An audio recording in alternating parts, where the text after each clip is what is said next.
নিশ্চয় কৃষ্ণাই অঞ্চলৰ পৰিৱেশ লৈ মই সুখী। আগতকৈ কৃষ্ণাই অঞ্চল এতিয়া বহুতখিনি আগবাঢ়িছে শিক্ষাৰ ক্ষেত্ৰত। ৰাইজৰ লগততো মই থাকিমেই। মই ৰাইজৰ লগত থাকি ৰাইজৰ হৈ কাম কৰি মই ভাল পাওঁ। নমস্কাৰ শ্ৰোতা দৰ্শক বন্ধু বান্ধৱীসকল, মই কন্দৰ্পই মোৰ ইউটিউব চেনেল কন্দৰ্পছ নেচাৰ এণ্ড কালচাৰলৈ আপোনাক স্বাগতম জনাইছোঁ। বন্ধুসকল, আজি মোৰ সাক্ষাৎকাৰ অনুষ্ঠান আৰু এই সাক্ষাৎকাৰ অনুষ্ঠানত মই আজি এগৰাকী বিশেষ ব্যক্তিৰ সৈতে উপস্থিত আছোঁ। তেখেত হৈছে ঋত্বিক নুন। ঋত্বিক নুন ডাঙৰীয়া, আপোনাক মই স্বাগতম জনাইছোঁ মোৰ অনুষ্ঠানলৈ। ধন্যবাদ কন্দৰ্পদা, আপুনি মোক সাক্ষাৎকাৰ ল'ব আহিছে তাৰ বাবে অশেষ ধন্যবাদ। এইখিনিতে মই আপোনাক গামোচাৰে অভিনন্দন জনাব বিচাৰোঁ। ধন্যবাদ। লগতে আপোনাৰ লগত অহা মই দাদাজনকো সন্মান জনাইছোঁ। ধন্যবাদ ঋত্বিক, আপুনি আমাক গামোচাৰে অভিনন্দন জনাইছে, তাৰ কাৰণে ধন্যবাদ জনাইছোঁ। ডাঙৰীয়া, আমাৰ যিহেতু এটা সাক্ষাৎকাৰ অনুষ্ঠান, এতিয়া আমি পৰ্যায়ক্ৰমে আমাৰ অনুষ্ঠানলৈ আগবাঢ়িম, কিন্তু তাৰ আগতে আমাৰ যিটো পৰম্পৰা, মই যিগৰাকী ব্যক্তিক মোৰ সাক্ষাৎকাৰ অনুষ্ঠানত বিচাৰোঁ তেওঁৰ মুখেৰে মই তেওঁৰ পৰিচয়টো লওঁ। এতিয়া অনুগ্ৰহ কৰি আপোনাৰ পৰিচয় দিলে ভাল পাম। নমস্কাৰ, মোৰ নাম ঋত্বিক নুন। মোৰ দেউতাৰ নাম ফিৰোজ নুন, মোৰ মাৰ নাম আঞ্জুৱাৰা বেগম, মোৰ এজনী বাইদেউ আছে, বাইদেউৰ নাম হৈছে ইফতেছাম নুন। মই গোৱালপাৰা জিলাৰ কৃষ্ণাই অঞ্চলৰ মানিকপুৰ গাঁৱৰ নিবাসী। ধন্যবাদ ডাঙৰীয়া, আপোনাৰ পৰিচয়টো আমি পালোঁ, ধুনীয়াকৈ পৰিচয় দিছে। আমি এতিয়া আমাৰ সাক্ষাৎকাৰ অনুষ্ঠানৰ মূল বিষয়লৈ আগবাঢ়িম। ডাঙৰীয়া, ইতিমধ্যে আমি গম পাইছোঁ আপুনি নলবাৰী মেডিকেল কলেজত MBBSত আপুনি ছিট পাইছে। আমি সেই বিষয়টো অলপ জানিব খুজিছিলোঁ, আপুনি আচলতে কেনেদৰে অধ্যয়ন কৰি কেনেদৰে আগবাঢ়িলে আৰু আমাৰ অঞ্চললৈ যে গৌৰৱটো কঢ়িয়াই আনিলে, কেনেদৰে আগবাঢ়িছিল, এই কথাখিনি যদি কয় ভাল লাগিব। হয়, মই এইবছৰ অনলাইন কোচিং কৰিছিলোঁ। অনলাইন PW কোচিং কৰিছিলোঁ আৰু আন একাডেমিত কোচিং কৰিছিলোঁ। তাৰ উপৰিও মোৰ বা মোক সহায় কৰিছে মোৰ নিটৰ জাৰ্ণিত। লগতে মা দেউতাহঁতেও মোক ছাপোৰ্ট কৰিছে মোৰ সময়খিনিত। চেল্ফ ষ্টাডি কৰোঁতে মোক সহায় কৰিছে। এনেই কথা হৈছে কি, আপুনি যেতিয়া MBBSৰ কাৰণে নিট দিব লাগে প্ৰথমতে, নহয়? হায়াৰ ছেকেণ্ডাৰী ছায়েন্সত হায়াৰ ছেকেণ্ডাৰী পাছ কৰাৰ পিছত আপুনি নিট দিছিলে নেকি? সেইখিনি কথা আমি কওক। হয়, মই হায়াৰ ছেকেণ্ডাৰীৰ পৰাই মোৰ লক্ষ্য আছিল এজন ডক্তৰ হোৱা। হয়, হায়াৰ ছেকেণ্ডাৰীৰ পিছত মই গম পালোঁ যে নিট দিব লাগে। তাৰ বাবে মই ড্ৰপ দিলোঁ। ড্ৰপ দি অনলাইন কোচিং কৰি তেনেকৈ নিটত নম্বৰ পালোঁ আৰু ছিট পালোঁ। ধন্যবাদ। এতিয়া কথা হ'ল, আমি গম পালোঁ আপোনাৰ MBBSৰ যাত্ৰা আৰম্ভ হ'ব, এই মাহৰ পৰা আৰম্ভ হ'ব, নহয়? হয়, এই মাহৰ পৰা আৰম্ভ হ'ব। ইয়াৰ পিছত আমি জানিব খুজিছিলোঁ আপুনি আচলতে হায়াৰ ছেকেণ্ডাৰী ক'ত অধ্যয়ন কৰিছিল? হয়, হায়াৰ ছেকেণ্ডাৰী মই ৰামানুজন জুনিয়ৰ কলেজত অধ্যয়ন কৰিছিলোঁ, নগাঁও। আমি এনেইতো টিভি পেপাৰত পাই আছিলোঁ ৰামানুজনৰ ৰিজাল্ট খুব ভাল হয় আৰু তাৰ পৰিৱেশটো খুবেই ভাল। যিহেতু আপুনি তাৰ অধ্যয়ন কৰিছিল, ৰামানুজনৰ ভিতৰ চৰা কেনেকুৱা, আমাক অলপ যদি কয় দুখে ভাল পাব। হয়, ৰামানুজন ভাল জুনিয়ৰ কলেজ। তাতে পৰিৱেশটো ভাল হোৱাৰ মূল কাৰণ হৈছে অসমৰ চুকে কোণৰ পৰা ভাল ভাল ছাত্ৰখিনি তাতে গোট খায়। হয়, আৰু লগতে হোষ্টেলৰ যিখিনি পৰিৱেশ আছে, আমাক যিখিনি শিক্ষকৰ যিখিনি গাইডেঞ্চ দিয়ে, সিহঁত বহুত ভাল জনা শিক্ষক। আৰু লগতে ঠাইডোখৰৰ পৰিৱেশ বহুতেই ভাল, মানুহবিলাক শৈক্ষিক এটা পৰিৱেশ আছে। লগতে আমাৰ প্ৰিন্সিপাল ছাৰ এজন বহুত ষ্ট্ৰিক্ট মানুহ, তেওঁ সম্পূৰ্ণ শাসনত ৰাখে ছাত্ৰবোৰক। আমি এটা কথা আমি জানিব খুজিম, আপুনি ৰামানুজনত পঢ়িছে, ৰিজাল্ট আপোনাৰ ভাল হৈছে, এইটো ভাল কথা, কিন্তু কথা হ'ল আপুনি ৰামানুজনত পঢ়ি থকা সময়তে কেনেকৈ ভাবিলে যে মই ভৱিষ্যতে এজন ডক্তৰ হ'ম, এই ভাৱটো আপোনাৰ কেনেকৈ আহিল? বেলেগ বিষয়টো আমি ল'ব পাৰিলে হয়। হয়, আচলতে মোৰ মাৰ সপোন আছিল ডক্তৰ বনোৱা। আইদাৰ মোৰ বাক ডক্তৰ বনাব বিচাৰিছিলে, বা যিহেতু ইঞ্জিনিয়াৰিং ফিল্ডত গুচি গ'ল, বাৰ সেয়া মন আছিলে ইঞ্জিনিয়াৰ হ'বলৈ। তাৰ বাবে মোৰ প্ৰতি মায়ে সদায় সপোন দেখিছিলে যে এওঁক ডক্তৰ বনাম, গতিকে মই মোৰ মাৰ সপোনটো আগবঢ়াই লৈ গৈছোঁ। ঠিকে আছে, কথাটো হ'ল মাৰ কথা আহিছে, দেউতাই বিচৰা নাছিল নেকি ডক্তৰ হ'বৰ কাৰণে? হয়, দেউতা মানে মোক যিকোনো কথাত ছাপোৰ্ট কৰিছিলে। মানে যদি মই কওঁ যে এনেকুৱা ডিফেন্সতো যদি যাব বিচাৰোঁ, তেতিয়াও ছাপোৰ্ট কৰিছিলে। তেতিয়া সময়ত মই NDA দিব বিচাৰিছিলো এটা সময়ত, মানে পিছত গম পালো যে এইজটো গুচি মানে গৈছে। মাৰ লগে লগে দেউতাৰ চাপৰ্ট আছিলে নহয় হয়, সদায়? দেউতাৰ সদায় চাপৰ্ট আছিলে। ধন্যবাদ ঋত্বিক ডাঙৰীয়া, আপুনি MBBS-ত চিট পোৱা বুলি ক'লে আৰু যিখিনি ৰামানুজৰ কথা ক'লে ভাল লাগিছে। কিন্তু মোৰ মনত এটা প্ৰশ্ন আহিলে যে ইমান বিষয় থকাৰ পিছত আপুনি ডক্তৰ হ'ব কিয় খুজিলে, ইয়াৰ কাৰণটো কি? হয়, ডক্তৰীৰ বিষয়ে বাছাৰ মূল কাৰণ হৈছে ৰাইজৰ সেৱা। আচলতে ৰাইজৰ মাজত থাকি ৰাইজৰ সেৱা কৰাটো মই আগৰ পৰাই বিচাৰিছিলো। হয়। আৰু লগতে মোৰ পেহী আৰু যিকেইটা পেহী আছে তেওঁলোকে মেডিকেল ফিল্ডত আছে, গতিকে সেইকাৰণে ডক্তৰ হ'বলৈ বাছি লৈছো। ঠিকে আছে, ভাল লাগিছে। জনে হোৱাটো যিহেতু প্ৰকৃতি হোৱা, আমি আশা ৰাখিছো আপোনাৰ যি লক্ষ্য এই সম্পূৰ্ণ হওক, সম্পূৰ্ণ হ'বলৈ আগবাঢ়িছে। এতিয়া আমি অন্যান্য প্ৰসংগলৈ যাম। আমি জনাত আপুনি এজন মেধাৱী ছাত্ৰ। আপোনাৰ শিক্ষা জীৱনৰ বিষয়ে আমাৰ অলপ জনাৰ ইচ্ছা আছে, ৰাইজৰ নিশ্চয় জানিব খুজিব। আপুনি আচলতে প্ৰাথমিক শিক্ষাৰ পৰা কেনেকৈ আগবাঢ়ি এই অৱস্থালৈ আহিলে, এই কথাখিনি ডিটেইলছ কয়, ৰাইজে ভাল পাব। হয়, প্ৰথমতে LP স্কুলত মই পঢ়িছিলো, মানিকপুৰ প্ৰাথমিক বিদ্যালয়। তাৰপিছত ক্লাছ 4 থাকোঁতে, ক্লাছ 4ত মই মন্টেশ্বৰীত গুচি গ'লো, ইংলিছ মিডিয়ামত। কৃষ্ণাই মন্টেশ্বৰী হাইস্কুল। প্ৰথমতে অসমীয়াৰ পৰা ইংৰাজী ট্ৰানজিশ্যন হওঁতে বহুত ডিফিকাল্টি হৈছিলে, টান হৈছিল। তাৰপিছত লাহে লাহে এবছৰ যোৱাৰ পিছতে মানে আচৰিতভাৱে তাৰে যিখিনি টিচাৰৰ পৰা যিখিনি মই সঁহাৰি পাইছো, সেয়া মানে আচৰিতভাৱে মোক ওপৰলৈ লৈ গৈছিলে। ইংলিছ মিডিয়ামত লাহে লাহে মই ভাল কৰিব ধৰিলো। ক্লাছ 10 লৈকে, ক্লাছ 10ৰ তেনেকৈ মন্টেশ্বৰীত মই পঢ়িলো। ক্লাছ 10 লৈকে মেট্ৰিক দিলো। মেট্ৰিকতো ভালে ফলাফল হ'ল। তাৰপিছত মই ৰামানুজন জুনিয়ৰ কলেজত গ'লো, নগাঁৱত পঢ়িবলৈ, ক্লাছ 11 to 12। ঠিকে আছে, আমি আপোনাৰ শিক্ষা জীৱনৰ বিষয়ে জানিলো। কথা হ'ল আপোনালোকৰ ঘৰত এটা পৰিৱেশ আছে, যে শিক্ষা পৰিৱেশটো আছে আমি জানো। আপোনাৰ দেউতা এজন ভাল ছাত্ৰ আছিলে, আপোনাৰ মা এজনী ভাল ছাত্ৰী আছিল জানো। কথা হৈছে আপোনাৰ জীৱনৰ শৈক্ষিক যিটো পৰিৱেশ, কাৰ প্ৰভাৱ বেছি আপোনাৰ জীৱনত, আপোনাৰ মা দেউতাৰ নে অন্যান্য কাৰোবাৰ আছে? হয়, শৈক্ষিক পৰিৱেশটো মোৰ দেউতাৰ সকলোতকৈ বেছি ক'ব গ'লে। দেউতাই বহুত গাইডেঞ্চ দিছে সৰুৰ পৰা। তাৰপিছত মা আৰু বাইদেউ। মা সৰু থাকোঁতে মা বহুত গাইডেঞ্চ দিছিল, বাট যেতিয়া মই ডাঙৰ হ'লো হাই ছেকেণ্ডেৰী লেভেলৰ পৰা, মোৰ বা মোক বহুতখিনিয়ে সহায় কৰিছে, মোক গাইডেঞ্চ দিছে। মোৰ বা কেমিকেল ইঞ্জিনিয়াৰ, গতিকে মোক কেমেষ্ট্ৰিত বায়ে বহুত সহায় কৰিছে। হাই ছেকেণ্ডেৰীৰ পৰাই সহায় কৰিছে আৰু নিটতো সহায় কৰিছে। গতিকে এই তিনিজন মানুহ মোক। নিটৰ কথা ওলাইছে, এটা কথা হৈছে নিটত বহিবৰ কাৰণে এজন ছাত্ৰ ছাত্ৰীয়ে কেনেদৰে আগবাঢ়িব লাগে, আপুনি কেনেদৰে আগবাঢ়িছিল অলপ যদি কয় ভাল লাগিব। প্ৰথম কথা হৈছে একাগ্ৰতাৰে পঢ়া। NCERT বুক যিহেতু আছে আমাৰ, NCERT সম্পূৰ্ণৰূপে ফ'ল' কৰিব লাগিব। NCERTৰ বাহিৰে বেলেগ একো তেনেকুৱা বাহিৰা ৰিফাৰেঞ্চ বেছি ফ'ল' কৰিব নালাগে। বাট প্ৰশ্ন যে আছে আমাৰ প্ৰিভিয়াছ ইয়াৰ প্ৰশ্ন নিটৰ পোৱা যায়। NCERT পঢ়ি তাৰপিছত গোটেইখিনি কনচেপ্ট আমি বুজিব লাগিব। তাৰপিছত যিটো প্ৰিভিয়াছ ইয়াৰ নিটৰ প্ৰশ্ন আছে চব কৰিব লাগিব। আৰু নিটৰ আগতে আমি নিটৰ যিটো মক টেষ্ট বুলি কয়, সেই মক টেষ্টবিলাকো বহুত মানে দিব লাগিব। মক টেষ্টৰ বহুত প্ৰেক্টিচ কৰিব লাগে। ঠিকে আছে ডাঙৰীয়া, আপোনাৰ কথাৰ পৰা যিখিনি ছাত্ৰ ছাত্ৰীয়ে লক্ষ্য আছে যে তেওঁলোকে নিটত বহিব, ডক্টৰী পঢ়িব, ইঞ্জিনিয়াৰ পঢ়িব, নিশ্চয় প্ৰেৰণা পাব। আমি এতিয়া অন্য বিষয়ৰ কথালৈ যাম। অধ্যয়নৰ কথা পাতি আছোঁ, নিশ্চয় আৰু পৰৱৰ্তী সময়ত কথা পাতিম। কিন্তু এইখিনিতে আপোনাৰ অধ্যয়নৰ বাহিৰে অন্য কিবা বিষয়ৰ ৰাপ আছে নেকি, সেইখিনি যদি কথা কয় দৰ্শকে ভাল পাব। হয়, মই অধ্যয়নৰ বাহিৰেও ছবি আঁকি বহুত ভাল পাওঁ। তাৰ লগতে মই কিছুমান উপন্যাসো পঢ়োঁ। যেনেকুৱা উপন্যাস মই ৰীতা চৌধুৰী, তাৰপিছত ৰঞ্জু হাজৰিকা, অনুৰাধা শৰ্মা পূজাৰী, তেওঁলোকৰ মই উপন্যাস পঢ়িছোঁ। তাৰ লগতে গছ গছনিৰ প্ৰতি এটা মোৰ টান আছে। গছ গছনি দেউতাই যেতিয়া ৰুৱে, তাৰ লগতে মই দেউতাক সহায় কৰোঁ গছ ৰোৱাতে।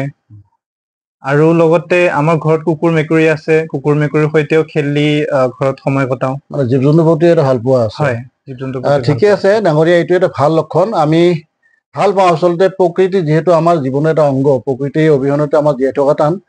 ভাল লাগিছে আপুনি গছপুলি ভাল পায়, জীৱ জন্তু ভাল পায়। আপোনাৰ এই ভাল পোৱাটো এটা বহল মনৰ পৰিচয়। আমি আশা ৰাখিছোঁ আপোনাৰ এই ভাল পোৱাই নিশ্চয় আপোনাৰ জীৱনলৈ সুখ সমৃদ্ধি কৰি আনিব। আমি এতিয়া অন্যান্য বিষয়লৈ আগবাঢ়িম। কথা হ'ল, আপুনি যিহেতু কৃষ্ণাই অঞ্চলৰ এজন যুৱক, কৃষ্ণাই অঞ্চলৰ শৈক্ষিক পৰিৱেশৰ প্ৰতি আপোনাৰ মনোভাৱটোৱে কেনেকুৱা? তাক লৈ আপুনি সুখী নে? হয়, নিশ্চয় কৃষ্ণাই অঞ্চলৰ পৰিৱেশ লৈ মই সুখী। আগতকৈ কৃষ্ণাই অঞ্চল এতিয়া বহুতখিনি আগবাঢ়িছে শিক্ষাৰ ক্ষেত্ৰত। হয়। এতিয়া আমি দেখিবলৈ পাইছো কৃষ্ণাই অঞ্চলত বহুত নতুন নতুন স্কুল কলেজ হৈছে। অন্যতম ফিল্ডত বিজ্ঞানৰ বিষয়ত আগবাঢ়ি গৈছে কৃষ্ণাই অঞ্চলত। লগতে ল'ৰা ছোৱালী বিলাকো এতিয়া মই দেখিবলৈ পাইছো যে বহুতে ডক্তৰ ইঞ্জিনিয়াৰ বা আন কিছু ধৰণৰ ফিল্ডলৈ গুচি গৈছে। হয়। গতিকে নিশ্চয় মই সুখী। ঠিকে আছে, আমি হয়তো বাঞ্ছা কৰোঁ। আমি যিহেতু নিজেও এজন কৃষ্ণাৰ বাসিন্দা, আমি হয়তো লক্ষ্য কৰিছোঁ কৃষ্ণাৰ যিটো পৰিৱেশ আজিৰ পৰা 10 বছৰ 20 বছৰ আছিলে, সেইটো পৰিৱেশ এতিয়া নাই। এতিয়া মানুহখিনি যথেষ্ট উন্নত হৈছে, চিন্তাধাৰা সলনি হৈছে। আমি আশা ৰাখিম এতিয়া আপোনাৰ নিচিনা যিবিলাক উদীয়মান যুৱক যুৱতী, তেওঁলোকে বিভিন্ন শাখা বিভিন্ন বিষয়লৈ আগবাঢ়ি যাব। কথা হৈছে, আপুনি যিহেতু আধুনিক যুৱক, আধুনিক যুগৰ যুৱকৰ এটা প্ৰধান সমস্যা হৈছে মোবাইল। যুৱক যুৱতীসকল প্ৰায় সংখ্যক যুৱক যুৱতীসকল মোবাইলক লৈ ব্যস্ত, মোবাইল আসক্ত। তেওঁলোকে মোবাইলত গেম খেলি, মোবাইলত ভিডিঅ' চাই সময় নষ্ট কৰে। সেই মোবাইলৰ প্ৰতি আপোনাৰ ধাৰণাটা কেনেকুৱা? হয়, মোবাইল ময়ো ব্যৱহাৰ কৰোঁ। মোবাইলৰ বহুতখিনি ভাল গুণ আৰু বেয়া গুণ আছে। গতিকে মোবাইলত এজন ছাত্ৰই যদি সময় নষ্ট কৰে বিভিন্ন ভিডিঅ' চাই আৰু গেম খেলি, তেন্তে নিশ্চয় মোবাইল বেয়া হ'ব পাৰে তেওঁৰ বাবে। কিন্তু মোবাইলত আমি বহুত ধৰণৰ বাকী শিক্ষাৰ বস্তু বিচাৰি পাওঁ। আমি বিভিন্ন উত্তৰ বিচাৰি পাওঁ মোবাইলত। লগতে মোবাইলত আজিৰ যুগত মোবাইলত ক্লাছ কৰিব পৰা হৈছে। মোবাইলৰ যোগেদি টিচাৰসমূহে অনলাইন ক্লাছ কৰে। গতিকে মোবাইল এনেকুৱা নহয় যে মোবাইল ব্যৱহাৰ কৰি অকল বেয়া হয়। মোবাইল ব্যৱহাৰ কৰি ভাল দিশতো আগবাঢ়ি যোৱা যায়। ঠিক আছে ডাঙৰীয়া, আপোনাৰ উত্তৰ পৰা আমি এটা কথা প্ৰতিপন্ন হ'লো যে যিকোনো বস্তুৰে ভাল বেয়া দুটা গুণ থাকে নহয়। যদি ভাল কামত ব্যৱহাৰ কৰে নিশ্চয় ভাল হ'ব, আৰু বেয়া কামত ব্যৱহাৰ কৰিলে বেয়া হ'ব। গতিকে যিখিনি যুৱক যুৱতীয়ে আমাৰ অনুষ্ঠান চাই আছে, তেওঁলোকে ঋত্বিকৰ পৰা নিশ্চয় কথাটো শিকিব যে মোবাইল আচলতে কোনো বেয়া বস্তু নহয়, মাত্ৰ ব্যৱহাৰৰ ওপৰত নিৰ্ভৰ কৰিব। আমি আশা ৰাখিছোঁ আপোনালোকেও মোবাইল নিশ্চয় ভাল কামতে ব্যৱহাৰ কৰিব। প্ৰশ্নটো আপোনাক কৰা উচিত হ'বনে নাই মই জনা নাই, তথাপি মনলৈ আহিছে।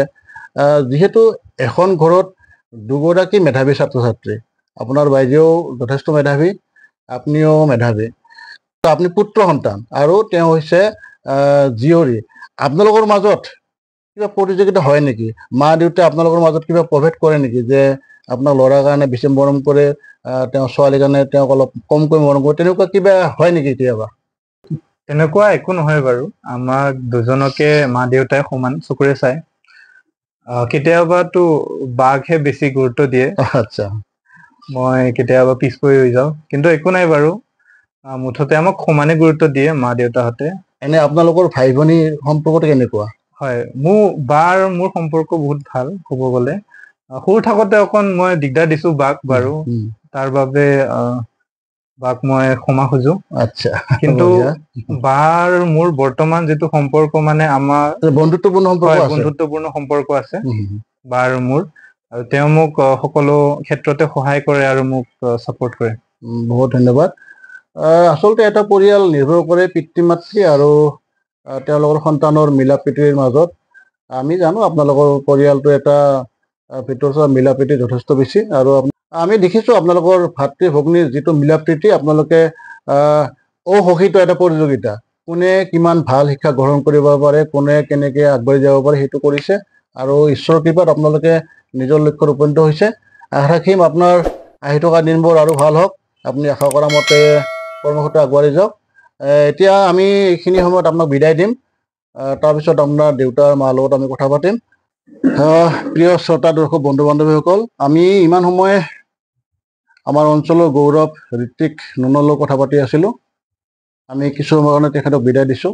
এতিয়া আমাৰ কাষত আহি উপস্থিত হৈছে ঋত্বিক নুনৰ পিতৃ ফিৰোজ নুন আৰু তেখেতৰ মাতৃ আঞ্জুৱাল বেগম।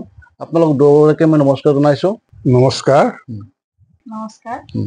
দাদা, যিহেতু আপোনাৰ পুত্ৰই হয়, MBBS-ত চিট পাই অঞ্চলটোলৈ গৌৰৱ কঢ়িয়াই আনিছে, এজন পিতৃ হিচাপে এই মুহূৰ্তে আপোনাৰ অনুভৱ? পিতৃ হিচাপে মই অত্যন্ত সুখী। ইয়াত মাতৃৰো অৰিহণা আছে, নিশ্চয় আছে। লগতে তেওঁৰ বাইদেউৰো যথেষ্ট অৰিহণা আছে। ঠিকে আছে। এনে আপোনাৰ যেতিয়া আপোনাৰ ঘৰত এজন পুত্ৰ সন্তান উপজে, ঋতিকতে জন্ম হয়, তেতিয়া আপুনি ভাবিছিল যে আপোনাৰ ল'ৰাই ভৱিষ্যত ডক্তৰ এজন হ'ব? মই সেইটো ভবা নাই। মই এইটোৱে ভাবিছো যে তেওঁলোকে ডাঙৰ হৈ ভাল শিক্ষিত হৈ এজন ভাল মানুহ হ'ব, সেইটো আপুনি সেইটোৱে মই আশা কামনা কৰিছিলে? কৰিছিলোঁ। ডক্তৰ ইঞ্জিনিয়াৰৰ কথা নহয়, ভাল মানুহ হ'ব লাগে, সমাজৰ কাৰণে বোজা হ'ব নালাগে। হয়। এনে আমি জনাত যিখন ঘৰৰ পিতৃ মাতৃৰ শিক্ষা জগতৰ প্ৰতি এটা ধাউতি থাকে, শিক্ষাৰ প্ৰতি ধাউতি থাকে, তেওঁলোকৰ ল'ৰা ছোৱালীয়েও শিক্ষাৰ প্ৰতি ধাউতি থাকে। এতিয়া আপুনি এজন যথেষ্ট বিজ্ঞ মানুহ বুলি আমি জানো। আপোনাৰ জীৱনৰ বিষয়ে অলপ কওকচোন। আপুনি অধ্যয়ন ক'ত কৰিছিলে, আপুনি শিক্ষা ক'ত গ্ৰহণ কৰিছিলে? হয়, মই LP স্কুল খামাৰ মানিকপুৰ প্ৰাথমিক বিদ্যালয়ত শেষ কৰিছিলোঁ। তাৰপিছত এবছৰৰ কাৰণে হাইস্কুলত এডমিশ্যন লৈছিলোঁ, কৃষ্ণা হাইস্কুলত। তাৰপিছত 1975 মই গোৱালপাৰা সৈনিক স্কুলত এডমিশ্যন লৈছিলোঁ আৰু 1982 তাৰ পৰা পাছ আউট কৰি বঙাইগাঁও কলেজত পঢ়ি মোৰ শিক্ষা জীৱন শেষ কৰিলোঁ। মানে আপুনি সৈনিক স্কুলত পঢ়া ছাত্ৰ? হয়। আচ্ছা, সৈনিক স্কুলত পঢ়া ছাত্ৰ, সেইদিনা আপুনি সৈনিক স্কুলত পঢ়িছিলে, সেই দিনত সৈনিক স্কুলৰ পৰিৱেশটো কেনেকুৱা আছিল? নিশ্চয় ভালে আছিল, এতিয়াও ভাল। এতিয়া আগতকৈ হয়তো উন্নত হৈছে। এতিয়া তাতে হৰ্চ ৰাইডিং বা চুইমিং পুল, বহুত ধৰণৰ নতুন নতুন বস্তু তাতে কি কৰিছে আৰু এড কৰিছে, যোগ কৰিছে। দাদা, যিহেতু আপুনি সৈনিকত পঢ়িছিলে, আপোনাৰ সেই দিনৰ কিবা বিশেষ স্মৃতি মনত আছে যিটো মনত পৰিলে এতিয়া আপোনাৰ ভাল লাগে? এতিয়া বহুত বছৰ হ'ল, স্মৃতি এনেকুৱা মনত নাই। তেতিয়াৰ দিনত বন্ধু বান্ধৱী নিশ্চয় আপোনাৰ আছে, লগ পাই তেওঁলোকক? হয়, পাই থাকো। এতিয়া প্ৰায়বোৰ বন্ধু ৰিটায়াৰমেণ্ট ল'বৰ হ'ল বা লৈছে বহুতে। এতিয়া এটা কি হৈছে, আমাৰ এটা গ্ৰুপ আছে, ফ্ৰেণ্ড চাৰ্কলৰ গ্ৰুপ, গোটেইখিনি লগ মানে হোৱাটছএপ গ্ৰুপত কথা বাৰ্তাবিলাক হৈ থাকে। আৰু যিকোনো কিহত আমাক সহায় কৰে, যিকোনো পৰিস্থিতিত ইজনে সিজনক সহায় কৰা এটা প্ৰৱণতা আগৰ পৰাই আছে, চলি আছে আৰু এতিয়া চলি থাকিব, নমৰালৈ চলি থাকিব। আৰু প্ৰত্যেক বছৰে আমাৰ গ্ৰুপৰ কি হয়, এটা মিটিং হয়, গোটেইবিলাক লগ হয়। আৰু এই বছৰ 50 ইয়াৰ্ছৰ মানে ফ্ৰেণ্ডশ্বিপটো পালন কৰাৰ কাৰণে কি যোজা চলাই আছে। এনে আপুনি এজন শিক্ষক আছিল, হয়, মই শিক্ষকতাৰ বাহিৰে আপুনি অন্য কিবা কামত জড়িত আছে? শিক্ষকতাৰ বাহিৰে অন্য কামত মানে মই ঘৰুৱা কাম, যিবিলাক শাক পাচলি ৰোৱা বা পুখুৰী খেতি কৰে, খেতি বাতি, এইবিলাকতো অলপ জড়িত থাকো। আৰু জেনেৰেলি মই কি হৈছোঁ, মোৰ এটা অসুখ 92ত মোৰ কি হৈছিলো, বেকবনত কি হৈছিলে, ইঞ্জুৰি হৈছিল। তাৰপিছত মোৰ অপাৰেশ্যন হ'ল 93-94 মানত হৈছে অপাৰেশ্যনটো। অপাৰেশ্যন হোৱাৰ পিছত অপাৰেশ্যনটো ছাকচেছফুল নোহোৱাৰ ফলত আকৌ ছেকেণ্ড টাইম অপাৰেশ্যন হ'ল 1994-ত। তেতিয়া গম পালো যে মোৰ ফাৰ্ষ্ট অপাৰেশ্যনটোত কি হ'ল, মোৰ লেফ্ট ছাইডৰ নাৰ্ভৰ এটা ৰুট কাটা খাই গৈছে। তাৰ কাৰণে মোৰ এখন ভৰি ঘূণীয়া হোৱাৰ দৰে হৈছে। দাদা, যিহেতু আপোনাৰ পুত্ৰই MBBS-ত চিট পালে আৰু আপোনাৰ ছোৱালী ইতিমধ্যে ইঞ্জিনিয়াৰ হৈ ওলাই আহিছে, এতিয়া আপোনাৰ জীৱনৰ এটা সপোন কি আছে? জীৱনৰ সপোন মানে কি, এতিয়া জীৱনৰ সপোন বুলি ক'লে, যাৰ ল'ৰা ছোৱালী যেতিয়া সমাজৰ কাৰণে ভাল এটা কি হ'ব, ভাল এজন বা এজনী যোগ্য হৈ ওলাব, সমাজৰ কাৰণে সেৱা কৰিব পৰা হ'ব, তেতিয়া নিশ্চয় ভাল লাগিব। আৰু সেইটোৱে মাক দেউতাকৰ কাৰণে এটা সপোন বুলি ভাবো। ধন্যবাদ দাদা। শ্ৰোতা দৰ্শক বন্ধু বান্ধৱীসকল, আমি ঋতিক নুনৰ দেউতাকৰ লগত কথা পাতিলোঁ, কিছু কথা পাতিলোঁ, তেওঁৰ মনোভাৱটো জানিলোঁ। আমি এতিয়া তেখেতৰ মাতৃ আছে আমাৰ লগত, আঞ্জুৱাৰা বেগম। আঞ্জুৱাৰা বেগমক কিবা প্ৰশ্ন কৰাৰ আগতে মই তেখেতৰ পৰিচয়টো আপোনাক দি দিছোঁ। আঞ্জুৱাৰ বেগম আচলতে এগৰাকী মাতৃ নহয়। তেখেত ইতিমধ্যে ৰাজনীতি ক্ষেত্ৰখনত অৱদান কৰিছিলে। ৰাজনীতিৰ ক্ষেত্ৰত তেখেতৰ যথেষ্ট দখল আছে। গতিকে আমি তেখেতক কিছু কথা আমি পাতিব পাৰিম তেখেতৰ সৈতে। বাইদেউ নমস্কাৰ। কথা হ'ল ঋত্বিক নন আপোনাৰ সুপুত্ৰ। তেখেত ইতিমধ্যে MBBS-ত চিট পালে আৰু কেইবছৰমান পিছত তেখেত চিকিৎসক হৈ ওলাই আহিব। এইখিনি মুহূৰ্তত মাতৃ হিচাপে আপোনাৰ মনোভাৱ কেনেকুৱা? মই আজি আটাইতকৈ এগৰাকী সুখী মাতৃ বুলি মই অনুভৱ কৰিছো আৰু মাতৃত্ব হোৱাৰ সাৰ্থকতা যেন মোৰ অনুভৱ হৈছে। হয়, আমাৰ ভাল লাগিছে আপোনালোকৰ দুটা সন্তান আৰু তেওঁলোক দুয়োজনে প্ৰতিষ্ঠিত। নিশ্চয় আপোনালোকে নিজৰ সন্তানলৈ গৌৰৱ কৰিব পাৰে। নিশ্চয় পাৰো, কিন্তু ছোৱালীজনী ইঞ্জিনিয়াৰিং পাছ কৰি আৰু এটা আশা কৰিছো ছোৱালীজনীৰ পৰা। তো সেইটো সপোন যদি পূৰণ হয় তেতিয়াহে মানে মই গৌৰৱ অনুভৱ, এনে গৌৰৱ আছে, কিন্তু মানে আপোনাৰ সপোন এতিয়া সম্পূৰ্ণ হোৱা নাই। কৰবাত অলপ আধৰুৱা হৈ আছে। ঠিকে আছে বাইদেউ, আমি তেওঁলোকৰ লগত কথা পাতিলো, ঋত্বিকৰ লগত কথা পাতিলো, আপোনাৰ স্বামীৰ লগত কথা পাতিলো। এইটো কথা হৈছে কি, পিতৃ মাতৃৰ কাৰণে সন্তানে যিহেতু সম্পত্তি হয় আৰু আপোনাৰ দুগৰাকী সন্তানে যিহেতু মেধাৱী আৰু প্ৰতিষ্ঠিত। এক কথা হৈছে আমি তেওঁলোকৰ বিষয়ে আৰু বিশেষ কথা নাপাতো, এতিয়া আপোনাৰ ব্যক্তিগত জীৱনৰ কথা পাতিম। আমি জানো আপুনি এটা সময়ত পঞ্চায়তৰ প্ৰতিনিধিত্ব কৰিছিলে, ৰাজনীতিৰ ক্ষেত্ৰখনত আপোনাৰ দখল আছে। এই মুহূৰ্তত আপুনি ৰাজনীতিৰ লগত কেনেদৰে জড়িত হৈ আছে? হয়, এতিয়া মই ৰাজনীতিৰ লগত জড়িত নাই। আজি ধৰক প্ৰায় 5-6 বছৰৰ বেছিয়ে হ'ল ৰাজনীতিৰ লগত জড়িত নাথাকা, তাতকৈ বেছিয়ে হ'ব। তাৰমানে ল'ৰাজন যেতিয়া মেট্ৰিক পাছ কৰিল, কৰাৰ পিছত ল'ৰাজনক নগাঁও ৰামানুজনত এডমিশ্যন দিলো হাই ছেকেণ্ডাৰী পঢ়াৰ কাৰণে। তাৰপিছত মোৰ মিষ্টাৰৰো অলপ, আপুনি জানে মোৰ মিষ্টাৰ অলপ মানে শাৰীৰিকভাৱে অসুস্থ। গতিকে ঘৰখনৰ দায়িত্ব আৰু ল'ৰা ছোৱালীৰ দায়িত্বৰ প্ৰতি মোৰ অলপ দায়িত্বটো বাঢ়িল।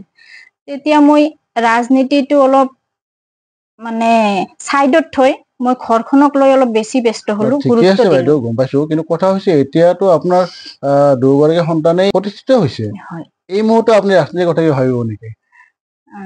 হয়, এতিয়ালৈকে মই ৰাজনীতিৰ কথাটো ভাবা নাই, কিন্তু ৰাইজে যদি বিচাৰে আপোনাক? ৰাইজে বিচাৰিলেও মানে ল'ৰাজন, মই ভাবিছো ৰাইজৰ লগততো মই থাকিমেই। মই ৰাইজৰ লগত থাকি ৰাইজৰ হৈ কাম কৰি মই ভাল পাওঁ। এইটো মোৰ এটা কি কম, এইটো মানে ৰাইজৰ সেৱা কৰা মনোভাৱটো মোৰ সৰুৰ পৰাই আছিল আৰু ৰাইজৰ লগত থাকি মই খুব ভাল পাওঁ। ৰাইজৰ লগত মই থাকিম, কিন্তু আজিৰ মুহূৰ্তত মই ৰাজনীতি কৰিম নে নকৰিম সেইখিনি কথা মই এতিয়াও মানে সিদ্ধান্ত লোৱা নাই। এতিয়া মই ভাবিছো ল'ৰাটো মেডিকেলত এডমিশ্যন হৈ গ'ল, তাক এতিয়া মেডিকেল কলেজত থৈ আহো। থৈ অহাৰ পিছত মই মোৰ স্বামীৰ সৈতে আলোচনা কৰি, আৰু যিহেতু ল'ৰা ছোৱালী দুটাও উপযুক্ত হৈছে, গতিকে সিহঁতৰ লগত আলোচনা কৰি নিশ্চয় মই কিবা এটা সিদ্ধান্ত ল'ম। কিন্তু মই এটা কথা ভাবিছো, মই যিহেতু হাই ছেকেণ্ডাৰী, গতিকে মই এতিয়া গ্ৰেজুৱেশ্যন কৰিম বুলি ভাবিছো। বঢ়িয়া কথা, মানে আপুনি নতুনকৈ শিক্ষা জগতত ভৰি দিব। ঠিকে আছে, আমাৰ শুভেচ্ছা থাকিল। তথাপি বাইদেউ এটা কথা তথাপি সুধিম আপোনাক, যিহেতু আপোনাৰ এই মুহূৰ্তত আপোনাৰ ল'ৰাও বাহিৰত থাকিব, আপোনাৰ ছোৱালীও বাহিৰত থাকিব, ঘৰখন নিশ্চয় উকা উকা হ'ব। সেই উকা উকা পৰিৱেশটো দূৰ কৰাৰ কাৰণে আপুনি কিহত ব্যস্ত হ'ব? নিশ্চয় ৰাজনীতিত ব্যস্ত হ'ব না। সেইটোৱে মানে আমি দুজনে প্ৰথম হ'ল আমাৰ ভাবিছো, প্ৰথম আমি দুজনে এইটো আলোচনা কৰিছো, মোৰ স্বামী আৰু ময়ে। তো আমি প্ৰথম মানে ধৰ্মৰ কথা চিন্তা কৰিম। যিহেতু ওপৰৱালা এজন আছে, আল্লাহ ঈশ্বৰ গড এজন সৃষ্টিকৰ্তা এজন আছে, গতিকে আমি ধৰ্ম ইমান দিন মানে ঘৰৰ কামত ব্যস্ত বা যিকোনো কামত ব্যস্ত থাকিলো, ল'ৰা ছোৱালীক লৈ ব্যস্ত থাকিলো। গতিকে এতিয়া অলপ যিহেতু মৃত্যু অনিবাৰ্য, মানুহটো জন্মিলে মৰে বাইদেউ, জন্মিলে মানুহ মৃত্যু, হ'বই উম। গতিকে সেই পৰকালৰ কথাও অলপ চিন্তা এতিয়া আহে উম। যিহেতু বয়স হৈ আহি আছে হয়। গতিকে প্ৰথমতে ধৰ্মটো অলপ গুৰুত্ব দিম আৰু তাৰোপৰি মানে ৰাজনীতি কৰিম কিন্তু প্ৰত্যক্ষভাৱে কৰা ইচ্ছা নাই নেকি? প্ৰত্যক্ষভাৱে কৰা ইচ্ছাটো আছে কিন্তু অলপ সময় ল'ব তাৰমানে মই আৰু এই পঞ্চায়তত ইলেকশ্যন খেলিব হয়, নোখোজো হয়। এতিয়া পঞ্চায়তৰ নিৰ্বাচন বা তেনেকুৱা নহয় অলপ ডাঙৰকৈ ৰাজনীতিত ভৰি দিয়াৰ এটা ইচ্ছা আছে আৰু মোৰ ছোৱালীৰো সপোন উম। মানে মোৰ ছোৱালীজনীও কয় যে আমাক যিহেতু আপুনি এখন প্লেটফৰ্ম দিছে হয়। গতিকে আমিও যাতে মানে আমাক আপোনালৈ গৌৰৱ কৰিব পাৰে। হয় হয়, হয়। মোক লৈ যাতে উম। মোৰো এটা পৰিচয় থাকে হয়, হয়। তেনেকুৱা ধৰণৰ মোৰ ছোৱালীজনীও এইটো বিচাৰে। ঠিকে আছে বাইদেউ, আপোনাৰ লগতে আপোনাৰ স্বামী তথা আপোনাৰ ল'ৰা ছোৱালী যি সপোন যি আশা আপোনাক লৈ সেইটো নিশ্চয় পূৰণ হ'ব। আপুনি যিহেতু ধৰ্ম বিশ্বাস কৰে ওপৰৱালা বিশ্বাস কৰে আৰু ঈশ্বৰে নিশ্চয় আপোনাক সেইটো সপোন পূৰণ কৰি দিব। ধন্যবাদ বাইদেউ, আপোনালোক দুগৰাকী মই এই মুহূৰ্তত বিদায় দিছোঁ। যথেষ্ট কথা পাতিলোঁ। আপোনালোকৰ ভৱিষ্যত জীৱন উজ্জ্বল হওক। নমস্কাৰ।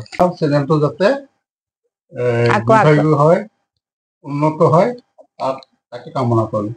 হয় কন্দৰ্প আজি আমাক এনেকৈ সাক্ষাৎকাৰ লবলৈ অহাৰ কাৰণে আপোনাক আমি অশেষ ধন্যবাদ জনাইছো আৰু আপোনাৰ ইউটিউব চেনেলটো লৈ আপোনাৰ যি আশা এই আশাটো নিশ্চয় ৰাইজে আঁকোৱালি ল'ব আৰু আপোনাক আগবাঢ়ি যোৱাত আপোনাৰ সপোন পূৰণ হোৱাত ৰাইজে নিশ্চয় সহায় কৰিব আৰু আপোনাৰ এই চেনেলটো দীৰ্ঘায়ু হওক ৰাইজে বহুত সঁহাৰি জনাওক আমিও জনাম লগতে এইখিনিকে কামনা কৰি নমস্কাৰ। ধন্যবাদ বাইদেউ। আপোনালোক দুগৰাকী এই মুহূৰ্তত বিদায় দিম। আমি আৰু আপোনাৰ ল'ৰালগ কিছু কথা পাতিম। শ্ৰোতা দৰ্শক বন্ধু বান্ধৱীসকল, আপোনালোকে ইমান সময় আমাৰ লগত আছে। আজি আমি অলপ বেছিকৈ কথা পাতিলোঁ। আমি আমাৰ অঞ্চলটোৰ গৌৰৱ আগতে কৈছোঁ আপোনালোকক ঋত্বিক নোন, আমি তেখেতৰ লগত কথা পাতিলোঁ। এই আপাহতে আমি তেখেতৰ পিতৃ মাতৃৰ লগত কথা পাতিলোঁ। আমি আৰু অনুষ্ঠানটো বেছি দীঘলীয়া নকৰোঁ, আমি লাহে লাহে সামৰণিলৈ আহিম। এইখিনিতে মই ঋত্বিক ডাঙৰীয়া, মই আপোনাক পুনৰ মই অনুষ্ঠানত স্বাগতম জনাইছোঁ বিদায় দিয়াৰ কাৰণে। আপুনি আজি নিজৰ এই ব্যস্ত জীৱনৰ মাজত আমাক যিখিনি সময় দিলে তাৰ কাৰণে বহুত ধন্যবাদ জনাইছোঁ। লগতে মোৰ শ্ৰোতা দৰ্শক বন্ধু বান্ধৱীসকল, আপোনালোকে মোৰ আশাত থল। আপোনালোকে যিসকল লোকে এতিয়াও মোৰ চেনেলটো ছাবস্ক্ৰাইব কৰা নাই তেওঁ ছাবস্ক্ৰাইব কৰক, লাইক কৰক, কমেণ্ট কৰক। ধন্যবাদ। হয়, ধন্যবাদ কন্দৰ্পদা। আপোনাৰ সৈতে কথা পাতি বহুত ভাল লাগিল। গতিকে ময়ো ৰাইজক আহ্বান কৰিছোঁ যে আপোনাৰ চেনেলটো আগবঢ়াই লৈ যাওক। মানুহে লাইক কমেণ্ট আৰু ছাবস্ক্ৰাইব কৰক। এইখিনিতে মই সামৰিছোঁ। ধন্যবাদ।